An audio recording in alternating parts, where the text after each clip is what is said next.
Pearl Grimm. Livro 1. As Sementes do Conflito. Capítulo 8. Uma nova companhia.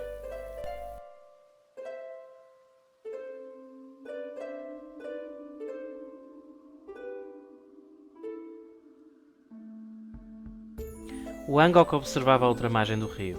Estava uma noite fria na floresta e a umidade começava a entranhar-se-lhe no organismo, que apesar da sua alma calorosa não resistiria muito a baixas temperaturas.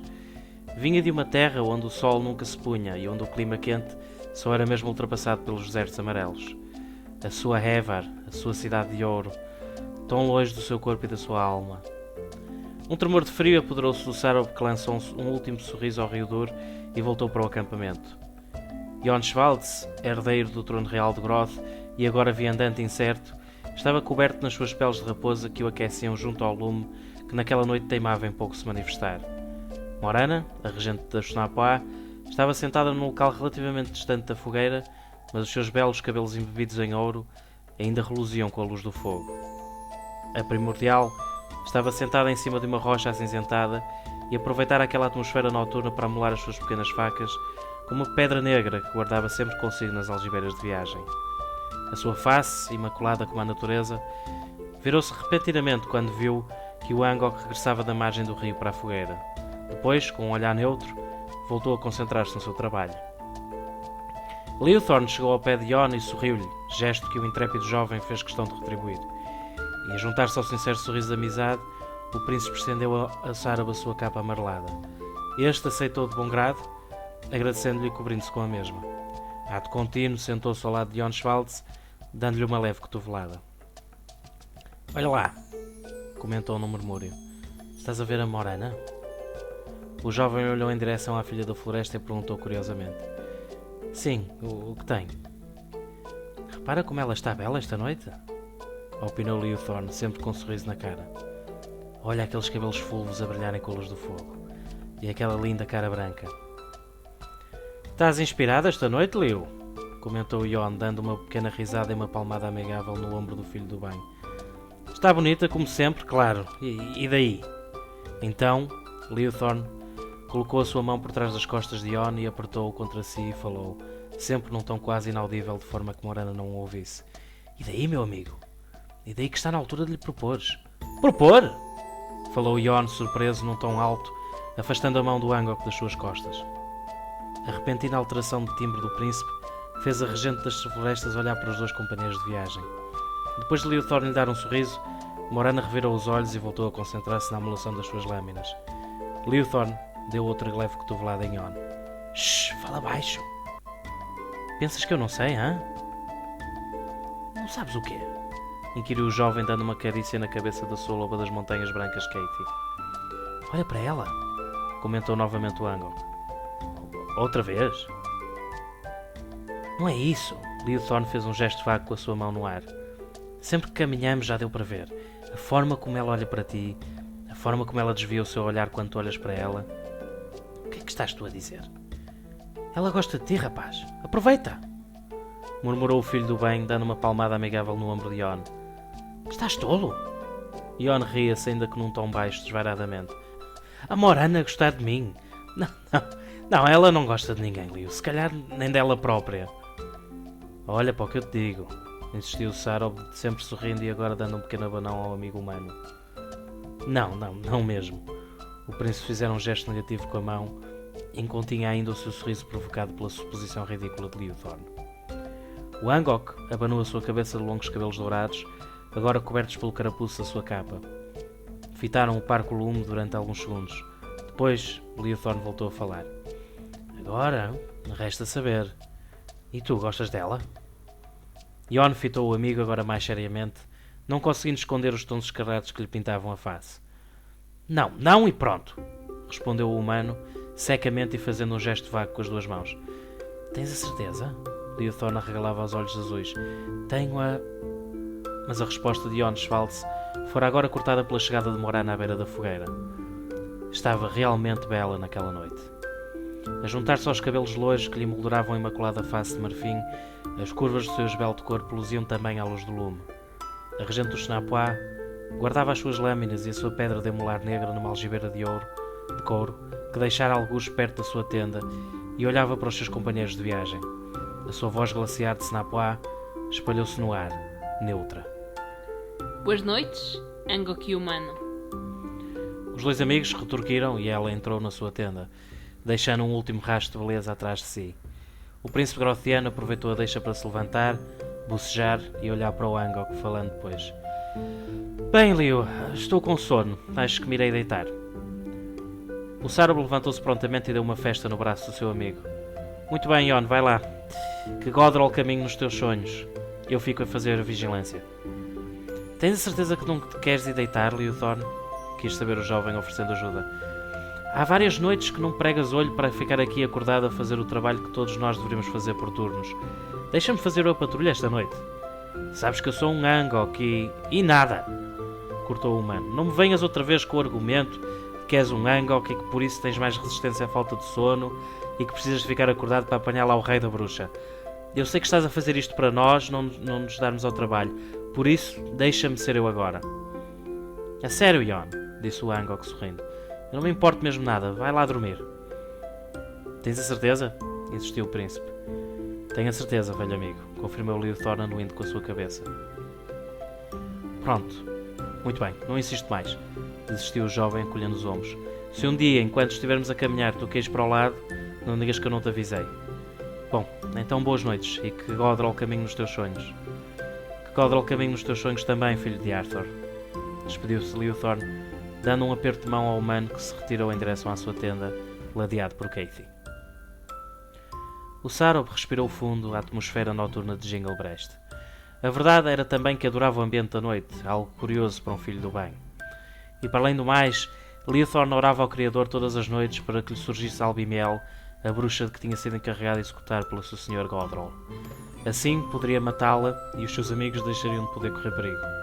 Sim, Liu Thorn também considerava de certa forma Morana como amiga. A amizade aquecia o coração já de si escaldante dos filhos de Evar. À meia da noite, Liu Thorn estava sentado em cima da mesma rocha que fora utilizada pela Primordial antes de esta se ter ido deitar. Retirou um enorme rolo de pergaminho de um dos bolsos da capa e depois desembainhou uma das suas facas, utilizando a lâmina para cortar uma pequena porção de pergaminho. Depois dirigiu-se à sua tenda. Apenas tinha uns cobertores no chão onde dormia e uma algibeira de couro a um dos cantos. Pegou nela e de lá retirou uma pena de águia e uma diminuta caixa de vidro. Era um tinteiro. Os Angoks tinham por hábito viajar sempre acompanhados de um rolo de pergaminho, um tinteiro e uma pena para poderem manter correspondência com Evar e manter Godrol informado das atualizações relativas às missões que este destinava aos seus seres. Então, Liu Thorn, saindo da tenda, dirigiu-se agora à fogueira que quase nenhum fogo expelia e mergulhou a pena de águia na tinta. Então, o Angok pintou as novidades de Jinglebreast sob a forma descrita no pergaminho e enrolou-o. Ato contínuo, o filho do bem colocou 2 dedos dentro da sua boca e assobiou. Passados poucos segundos, uma sombra voadora distinguia-se no horizonte escuro. Era Phil, o seu falcão azul.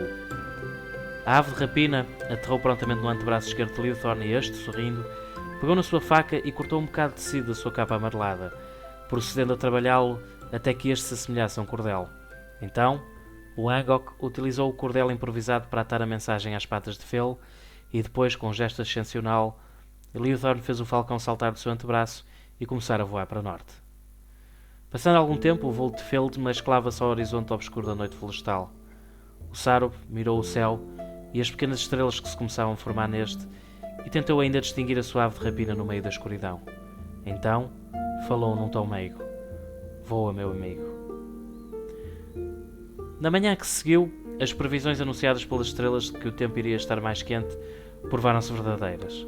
Jon Schwartz, que tinha ido dormir embrulhado nas suas peles de raposa, saía agora da sua tenda acompanhado da sua fiel loba das Montanhas Brancas, queixando-se do calor. Despiu atabalhoadamente as peles, tendo ficado somente vestido com a couraça e a túnica que trouxera de Harbor.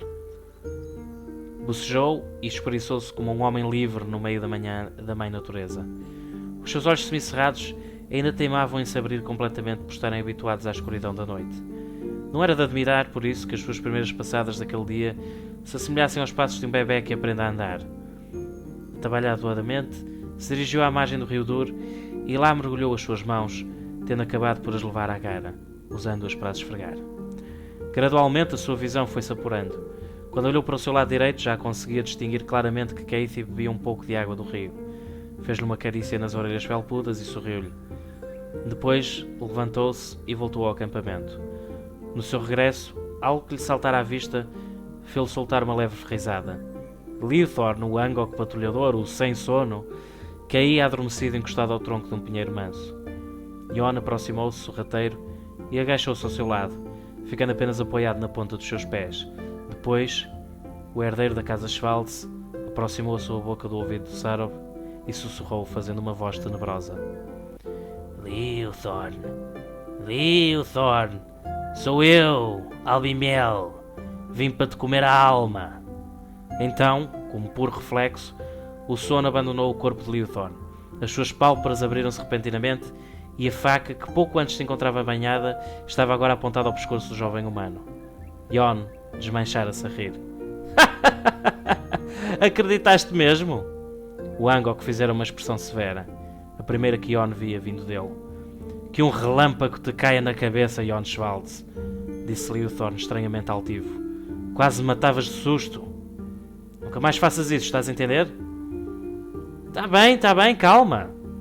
Jon ainda deixava os últimos risos saírem das intrépidas entranhas de jovem. O rapaz levantou-se e estendeu a mão a Leothorn, que anuiu com a cabeça e lhe estendeu também a sua, sendo assim ajudado a levantar-se do chão. O Angok sacudiu a sua capa amarela que estava coberta de musgo e o jovem colocou a sua mão no tronco da árvore. Com que então aguentavas durante a noite, hã? Provocou inocentemente Jon num tom jocoso. Eu não me importo mesmo nada, vai lá dormir, citou o seu amigo. Leothorn limitou-se a fingir ignorá-lo, mas rindo-se também pela sua própria persistência em permanecer acordado durante todas as noites daquela inesperada viagem. As horrendas olheiras que se afloravam debaixo dos seus belos olhos azuis claros comprovavam a falta de sono do filho do bem. Foi então que, repentinamente, Morana saiu da sua tenda, já vestida com a sua armadura de couro, armada com o seu arco, aljava recheada de flechas e lâminas auxiliares. Menos riso e mais trabalho, disse ela, no seu tom frio de Snapoá. Comamos alguma coisa, daqui a 15 minutos partimos. E assim o foi. Jon e Leothorn foram novamente obrigados a comer tubérculos secos que Morana havia colhido na tarde anterior. Contudo, a religiosa repugnância que os Snapoá pareciam ter a comida boa, na mente do príncipe, revelou-se como sendo errónea. A regente das florestas havia também colhido alguns cogumelos, fungo bastante apreciado por Jon e pelas gentes do seu reino, e raro também no Groth. Para Morana e Leothorn os cogumelos eram frequentes nas suas dietas e por isso comeram-nos com pouca sofreguidão, apesar da fome lhes habitar no estômago tanto como em Jon. É curioso como as mesmas coisas têm diferentes significados para culturas dispares. Depois do pequeno almoço, frio e cru, os companheiros de viagem retomaram a sua demanda. O sol, que se afigurava estranhamente quente naquele dia, impedia um passo acelerado por parte dos viandantes, inclusive a Leothorn, que estava habituado ao calor. Isto fez com que também a viagem daquele dia durasse menos. Já parecia ser o meio da tarde quando Morana, com um gesto que havia feito com a palma da mão, os ordenou que parassem a marcha. A regente dos Snapoá apontava para o Rio Dur, no horizonte. Apesar de há vários dias estarem a seguir o caudal reto do rio, a alguns metros daquele local a corrente de água parecia virar para norte, o que lhes indicava também que estavam a prosseguir para a zona nortenha de Jinglebreast. Aquele é o ponto em que o Rio Dur altera a sua direção, informou Morana, ainda apontando para o horizonte. Um pouco mais acima existe uma ponte que atravessa o rio de um lado ao outro, já perto de Neibarski. Apesar de o rio ter uma longa extensão, observou Jon, coçando o seu queixo, até aqui a largura tem sido pouca. Quero dizer com isto que facilmente se atravessa de uma margem para outra sem ser necessária uma ponte, correto? Então, a primordial voltou-se para trás, fulminando Jon com o seu olhar. Falou gracialmente. Correto, até aqui, humano. Quanto mais fores avançando e se tiveres bom olho, verás que o rio vai se largando e as margens vão, por isso, se afastando cada vez mais uma da outra. Na zona que falo, o rio é tão largo que uma grande ponte foi preciso ser construída. Mortis Ponti. Mortis Ponti? Perguntou Jon, fazendo um gesto vago com as mãos. Traduzido da língua das florestas para a língua-mãe, significa a ponte da morte. Clarificou a regente. Por que se chama assim? A curiosidade do jovem invadiu. Ainda no primeiro milénio, houve aqui uma grande batalha. Relatou Morana com o seu olhar fixo da nostalgia do passado. Batalha na qual participei. Não existia a ponte ainda, e então os meus guerreiros armados com arco e flecha atacaram o inimigo de uma das margens. Quando as flechas acabaram e o nosso adversário ainda nos ultrapassava em número, muitos foram os corajosos que tentaram atravessar o rio a nado. Claro que todos se afogaram devido ao peso da armadura e das espadas. Daí a morte. Os Napoás lutavam com quem? Inquiriu Ion, curioso por saber mais. Contra o teu povo. Sibilou Morana de forma cortante.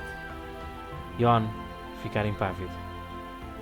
Quando o Reino do Norte se começou a erigir, Contou-se regente, agora com uma ponta de ódio na língua bífida. Granois, seu primeiro rei, quis expandi-lo. Depois de se envolver em conflitos connosco e de ter visto que seria impossível derrotar-nos, assinou um tratado de paz entre os nossos dois povos. Não obstante, dentro do coração do seu reino, houve quem se insurgisse contra a opção do rei de manter a paz e que preferiu, por isso, continuar a conquistar territórios para o estandarte do urso. Era por vir um bárbaro de Varagarar das montanhas do Desvario, que liderou um exército contra o comando Granois e que acreditava que os Napoás eram inimigos dos homens do norte. Certa noite, ele próprio atravessou uma lâmina pelas goelas do rei e coroou-se a si mesmo como soberano do reino, ameaçando quem o tivesse de morte. O seu primeiro ataque foi feito aqui e foi aqui também que pereceu com uma flecha lançada do meu arco. Ion parou no tempo e refletiu. Depois falou. Eu conheço a história do rei traidor, Morana, e sei também que ele tinha um inimigo em comum de Granoir e tudo isso. Mas nunca pensei que seriam vocês. Mas fomos. Cortou Morana implacavelmente. Voltando à marcha? Ion corava. Não sabia se por vergonha do passado do seu povo ou pela frontalidade com que Morana quase o acusara de inimigo. O príncipe Grothiano não via ali, naquela Senapoá, o que Liuthorn dizia. Não havia trocas de olhares especiais. Não havia nada. Passado alguns minutos, o pequeno grupo de viandantes aproximou-se de uma clareira onde os raios de sol penetravam brilhantes. Os pinheiros que formavam um círculo quase perfeito em torno da área eram verdes escuros e, por isso, se distinguiam daqueles que Ion tinha visto desde que saíra de Arbor.